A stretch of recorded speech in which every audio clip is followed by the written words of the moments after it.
Hey, welcome to Kenway's Pub. Sit down and grab a drink. Now listen, we have got to talk about Pokémon Legends Z-A. So here's the deal. At the time of recording this, I've put in about 143 hours into Pokémon Legends Z-A. I've completed the entire story. I've completed all 119 side quests. I've built my living decks. I've almost finished building my alpha living decks. And I've reached rank A in the online link battles for season 1. This game has been out for about a month now, and I wanted to see everything this game had to offer before I sat down and wrote my thoughts. Because Legends Z-A is an absolute roller coaster of a game, we have a lot to talk about, so let's get to it. Before we get started though, let me give you a little bit of important context. You see, I was introduced to Pokemon with Generation 1 back in like 1998. I played Red, Blue, and Yellow, Gold and Silver, Ruby and Sapphire, and Fire Red when they first launched. By the time Pokemon had moved to the DS era with Generations 4 and 5, I had moved on from Pokemon. And then I came back to Pokemon years later during the build up to Sun and Moon by playing a used copy of Y I bought alongside a pawn shop 2DS. Pokemon X and Y were my reintroductions to the series after nearly 15 years of being away from it. I say all that to say this, that I have about as much love and nostalgia for Generation 6 as I do from Gens 1, 2, and 3. So when they announced that Legends Z-A meant to return to Kalos, I was probably more excited than most people. Only, it wasn't a return to Kalos. Not really. There was no Professor Sycamore, there was no Elite Four, there's no Looker, there are no gym leaders, no Elite Four, no Diantha, there's no Geosenge Town, no Glittering Cave, no Pokeball Factory, no Anastar City, no Victory Road, no Power Plant. No beans, no greens, no potatoes, no tomatoes, no lambs, no rams, no hogs, no dogs, no chicken, no turkeys, no rabbit. No nothing. This is the entire map of the Kalos region, and all we have access to is this one tiny little dot, Lumio City. When the trailer dropped and showed that we would be confined to the limits of Lumio City, I thought for sure that that was a translation error or some kind of misdirection. Maybe the tutorial would take place in Lumio City, but then we would get to explore the rest of Kalos once the game got going. Or for sure we would get to explore Kalos in the post-game, go and visit all the other towns and see what became of the Kalos region in the 5 years after the events of X and Y. I mean, for fuck's sake, we blew up Clamont's gym at the end of Legends Z-A and he's nowhere to be found. Of the original cast of characters from X and Y, we get to see AZ, Lysander, Mabel from Team Flare, and Emma in Legends Z-A, and that's it. No one else. No one else apparently deserved to return for the sequel we've been waiting for 12 goddamn years. Not even the protagonist from X and Y. At least Legends Arceus had the decency to introduce us to ancestors of beloved characters like Cynthia, Cyrus, and Rowan. Legends Arceus felt like a love letter to the Sinnoh games in that respect, while Z-A, by contrast, feels like a cheaply made cash grab. And no, I'm not going to be commenting on the reported $13 million that Game Freak spent to make Z-A. Let's start by taking a look at the game's story. So the game starts out with you on a train to Lumio City. You arrive, meet Tawny or Urbane, your quote-unquote rivals for this game, get your bag stolen by a Pancham, and then from there you get to pick your starter, battle Pancham, join Team MZ, and get thrown into the Z-A Royale, a contest made by Quasartico Inc.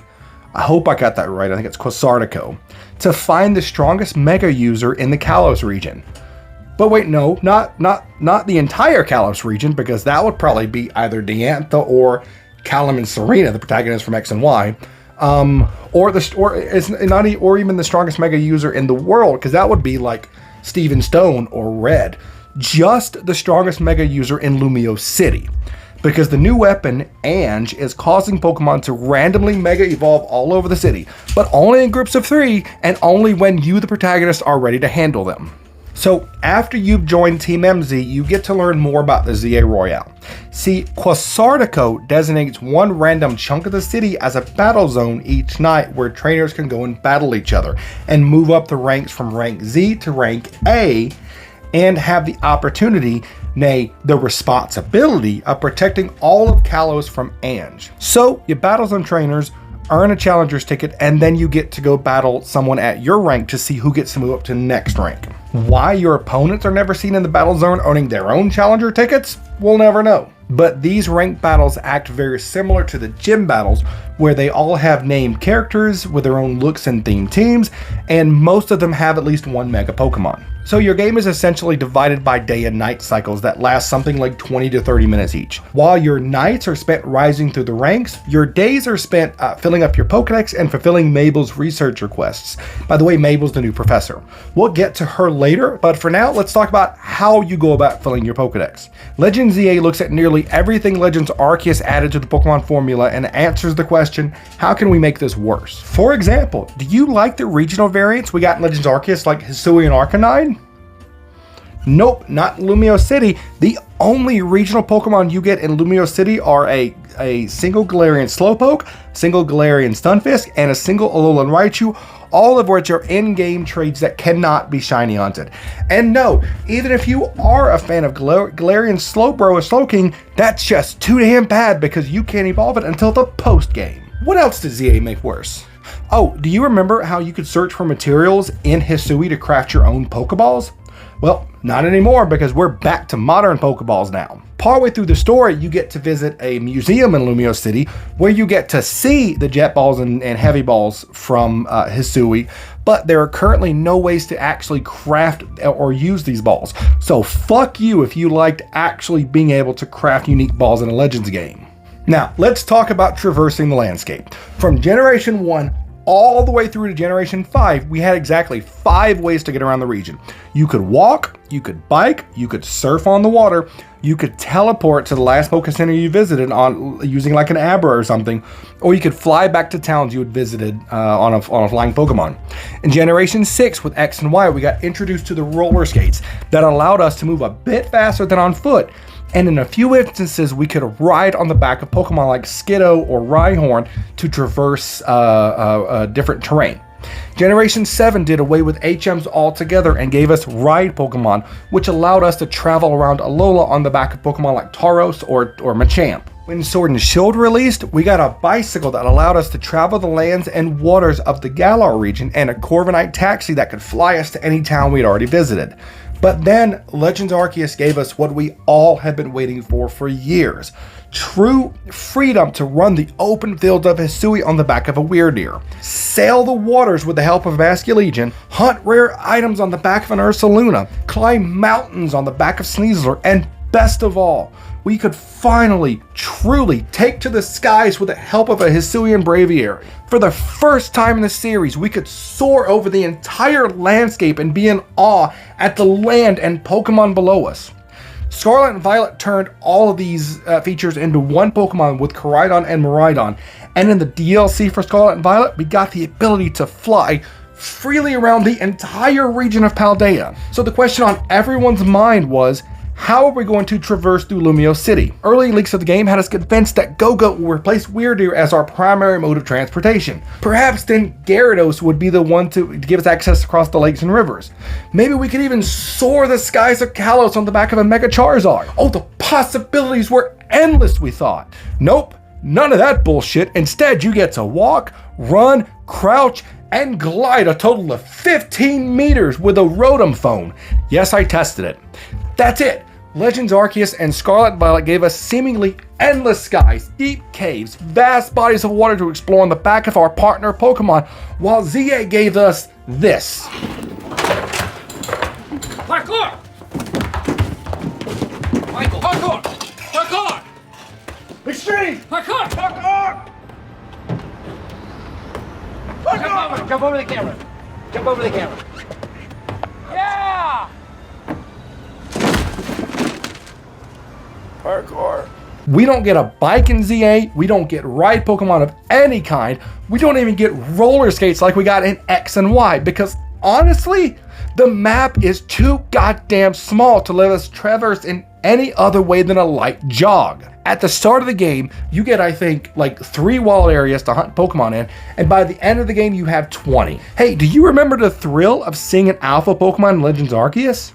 Do you remember the panic that set in, knowing that once you were spotted, you need to either stand your ground or you needed to flee as fast as you could on the back of your Wyrdeer? That rush of excitement is completely gone thanks to the wild areas in ZA. There are 2 glaring problems with the wild areas in ZA. First being the fact that each wild area is so damn small that you can see the glowing green exit signs from pretty much any point in the game. The second major issue I have is that some of the wild areas have benches that you can use to reset the area. And you can do this even while you're actively being hunted by an aggressive or alpha Pokemon. Being able to just sit down on a bench and take a nap while Alpha Dragonite is firing a Hyper Beam at you makes the entire wild area concept feel less like the wild of Hisui and more like a fucking theme park attraction. Hell, you don't even drop items when you get knocked out in Legends Z-A like you did in Arceus. There are zero consequences for getting yourself knocked out in Z-A, so much so that getting intentionally KO'd is part of a shiny hunting method in Zone 20 in Legends Z-A. Into the game, all 6 Pokemon are here. From here, you get knocked out. Just stand in the middle, as close to the gate as you can, and just let them go at you. Alphas in this game feel more like pawns you can play with rather than the wild, terrifying Pokemon who actually want to kill you for entering their territory, with the only notable exception being Alpha Sharpedo and Alpha Pyroar. Anyway, let's get back to the story. At some point in the story, you find out that Tawny/Urbane made a deal with a loan shark over at the Rust Syndicate, which is our stand-in evil team that's not really evil that every modern Pokemon game seems to have for some reason now. And because Tawny's poor decision making, you now owe them $1 million, which you don't have, of course, so you instead just do more side quests. The Rust Syndicate is meant to give you a bad guy to want to beat, only to immediately redeem them like 10 minutes later when you find out that they mostly just help the people of Lumiose, and even help you at the end of the game. While Corbeau is a fun twist, it would have served the story so much better for you to spend a chunk of the game running and hiding from the Rust Syndicate, only for you to then realize that they're anti-heroes towards the end of the game or whatever. Something to actually subvert expectations. Something besides, oh, this is the Pokemon mob, they're the bad guys, except nope, they're actually just want to help people while dressing up like bad guys. I don't know how, but somehow Scarlet and Violet did the not so evil team much better than the way Z-A handled it in my opinion. Anyway, after taking on a few of the rogue mega Pokemon, which is this game's version of the noble boss battles from Arceus, the game subverts the entire premise of the Z-A Royale by jumping you from rank V all the way to rank F, which cuts out about 15 ranked battles.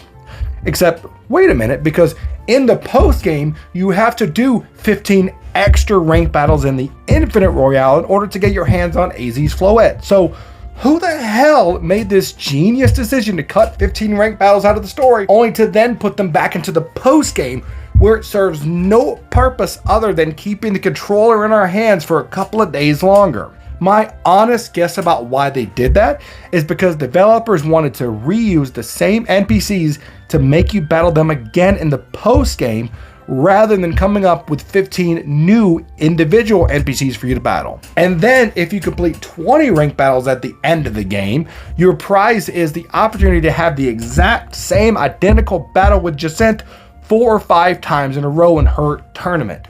It's absolutely mind-blowing how lazy this shit feels. The game sells you on the promise of rising through the ranks, then cuts 15 battles from the story, only to tack those 15 battles back onto the post-game in order to be able to say that there is a post-game to speak of.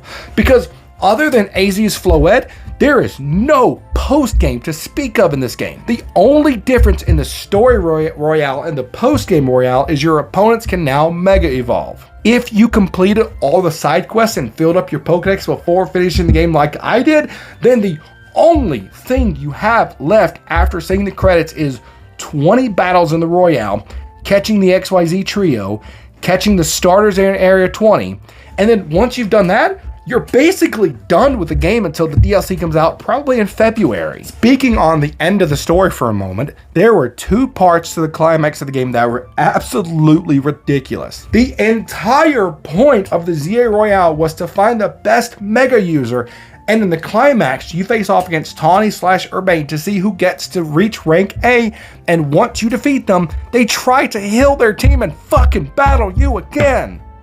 Knowing that Ange is about to destroy Lumiose City, then they plead with you to ignore that you just fucking beat them, and let them live out their protagonist fantasy by working with Floette themselves, ignoring the entire point of the Royale. It works out in the end anyway, because it's a Pokemon game, so of course it does. But now you need to get across town to meet up with Zygarde for the final fight, and most of the named NPCs you've met so far show up to help. You've got Corbane and Philippe, you've got Jacinthe and Laban, you've got Canary and her grandfather, and I'm sure there are a few others, like the fighting guy and the ghost sister. There are a few people I'm forgetting, who all of them are working together to get you specifically across town to meet Zygarde. So why in the blue hell does Canary's grandfather build an entire fucking obstacle course for you to climb around in the middle of the city instead of just building you a small fucking bridge to run across? Better yet, why are you not, in this moment, able to use the help of any Pokemon to fly to where Zygarde is? I mean, I get it. You spend the entire game climbing these stupid fucking scaffolding things all around the city, so the game wants you to use that skill during the climax, but it's absolutely ridiculous considering what's going on in the story. If Lumiose had been destroyed, it would have been Canary's grandfather's fault, and it would have been fucking Tawny's fault. I need to calm down. Hey, do you remember in the climax of Arceus where you get to fight Volo and his team of 6 super strong Pokemon, only for him to then bring out Giratina for you to battle twice? Yeah, that was nice and exciting, right? That felt like you really beaten the boss, right? Well, Legends Z-A has replaced that super intense fight with a battle against 2 flowers that's seemingly unfailable. You hide behind a bit of debris, attack a flower, hide, attack, and repeat until you get a chance to watch an interactive cutscene with Mega Zygarde. Do that 2 more times and boom, you're done. Lumiose is saved. Cake and ice cream for all. Now, the cinematic of watching Zygarde attack Ange and watching Ange explode is awe-inspiring and genuinely gave me goosebumps. But in terms of the actual gameplay, it was probably the most underwhelming final boss fight in any Pokemon game. Of course, Ange wasn't the actual final boss, right? After beating the game, you get to do some more work for Mabel and get the locations of Yveltal and Xerneas. Set aside the fact that Xerneas and Yveltal got exactly 0 fanfare in this game. Hell, they weren't even mentioned until the post-game. The actual fights with them were as lackluster as all hell. You talk to Mabel and she says, hey, Xerneas is over here and Yveltal's over there, go catch him. And you just go there and there they are. No mega evolutions, no special mechanics, no real special battle. Hell, they gave more thought into catching Froakie and Chespin than they did Xerneas and Yveltal for some reason. Now, I don't know if this was intended or if this was an oversight, but during my fight with Yveltal, I found that I could just spam Premier Balls at it until I caught it in the middle of the fight, meaning I didn't actually need to beat Yveltal fully in order to catch it. Again, I don't know if that was intended or if it was an oversight, but it felt like an oversight in the Yveltal fight. After you catch those 2, you then meet Zygarde under Lumiose Tower, and that triggers the Arceus-like final battle of the game.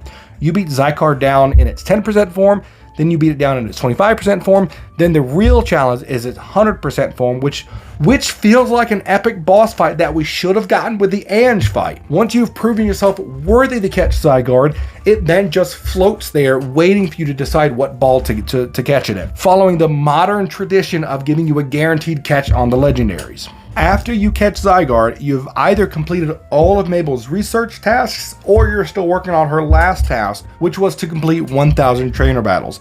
And honestly, I don't think the 1,000 trainer battles was too much of a grind, but I wish that research task hadn't showed up until after the main story was completed. Still keep all the battles from the story, but don't show me that task, because I completed my 1,000 battles before finishing the game, not knowing that I had to do another 20 Royales in the post game. But whatever, that's on me for doing the extra work early, I guess. That's my fault. What's not my fault is something I alluded to earlier, which was the way the post game Infinite Royale was handled.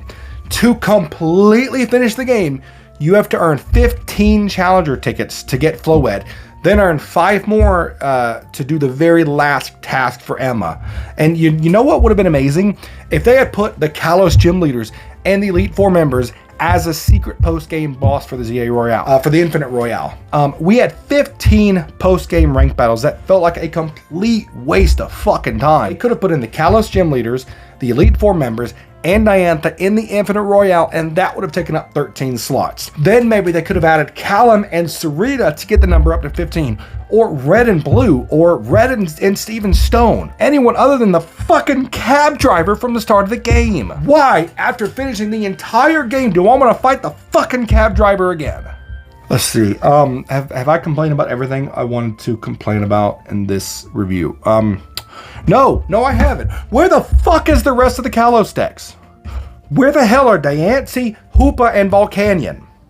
I keep going back to Legends Arceus, but do you remember how when you bought the Sinnoh-based Legends game, you got to catch all of the Pokemon from the Sinnoh region? I know that Hoopa will take center stage into the DLC, and I know that Diancie's Megastone is coded into the game, so both of them will definitely appear at some point, as will Volcanion more than likely, but god damn, it feels like Kalos fans were just kicked in the teeth with this game. And we're expected to, Game Freak expects us to say, thank you Game Freak, here's another $30 for the DLC, please don't kick me in the teeth again. All right, really quickly, I just wanted to point out that this video was recorded literally the day before the Mega Dimensions DLC trailer dropped. And I say that because some of the information in my video is now out of date thanks to that trailer. For example, I said that Diancie is not in Legends Z-A. Diancie is right here. It is catchable thanks to a mystery gift post-game side quest you could do with Emma. I also said that the DLC was not coming out till February, which is what most people thought. Apparently it's coming out next month, which that in and of itself is its own fucking problem. I also said that there weren't enough regional variants in this game. What I was referring to was that there are no Colossian, like new regional variants in this game, although we are getting some Galar and I think Hisuian regional variants, and Alolan regional variants in the DLC, but my problem was that there are no Colossian, like new Kalos regional variants, so that's what that was about. The other thing I wanted to point out is Mega Baxcalibur made its theatrical debut in this new trailer. If you want Mega Baxcalibur, you have to have the game, of course, you have to have the DLC, of course, and you have to have Nintendo's online service to get the Baxcalibur in ranked battles online. So this one item in this one game is being held behind a $120 fucking paywall for this one item in this one game. That's what I mean when I say that this game feels like a cheap ass cash grab, because at this point it feels like the Pokemon Company has just decided that Pokemon fans will pay for anything. And honestly, they're kind of right. I mean, I pre-ordered it. I got it day one. I pre-ordered the DLC, so I'm part of the problem too. But it's just, it fucking sucks. The Sword and Shield games had their problems, but I genuinely loved those games. I could give a shit about trees. The BDSP was clearly a cynical cash grab, but we all ignored that because Arceus was right on the horizon. And then it came out and it felt like it was a true breath of fresh air that did, for a moment, make us believe the Pokemon Company still cares about its fans. Then when Scarlet and Violet finally dropped, they were a horrendous bag of trash filled with bugs and frame drops that made them unplayable for most people. 3 years later after their release, we got the Switch 2 update that fixed all the problems that never should have existed in the game in the first place. And now this.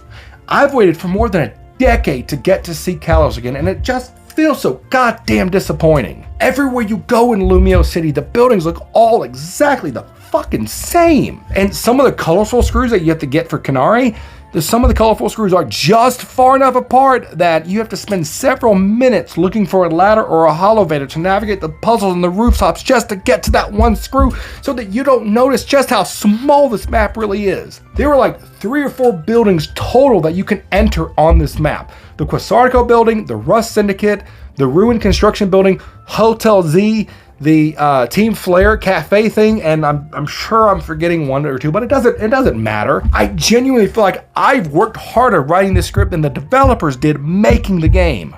I mean, it's not all bad, I suppose. Legends Z-A has the absolute best character customization options of any Pokemon game. The Rotom phone mode, the photo mode, has been upgraded and is amazing. Although it's wild that you can't catch a Rotom in this game, even though your phone is a Rotom. We finally got some representation with Pokemon Center nurses, That made me really happy, and you do get to battle one of the nurses in the post-game royale, so that was really cool. We have some NPCs in the game with hilariously out-of-pocket dialogue. Legends Z-A does make shiny hunting incredibly easy, although personally, I think it's too easy, for my opinion, but that's something we can talk about another day. The way the battles work in this game, honestly, is more fun than the turn-based combat, and probably the only step up from Legends Arceus. I managed to hit rank A in the online mode because I've played more ranked matches in Z-A than I ever did in Sword and Shield and Scarlet and Violet combined. I do wish that they took the trainer out of the battle altogether and you got to move the Pokemon around independently rather than the Pokemon just following the trainer to a specific spot and then firing off their attack, because that took some getting used to. I will say that between Arceus and Z-A, I could see myself playing through Z-A 2 or 3 times over before playing Arceus again, because I don't like the Sinnoh region. I don't know. Legends Z-A is a beautiful game, but Kalos deserves so much more than what this game has to offer. Pokemon Legends Z-A is a good game, but I wanted the Return to Kalos to be a great game, and this just ain't it. Let me know down in the comment section what you think about Legends Z-A, and I'm gonna go get a drink and go play Pokemon Y.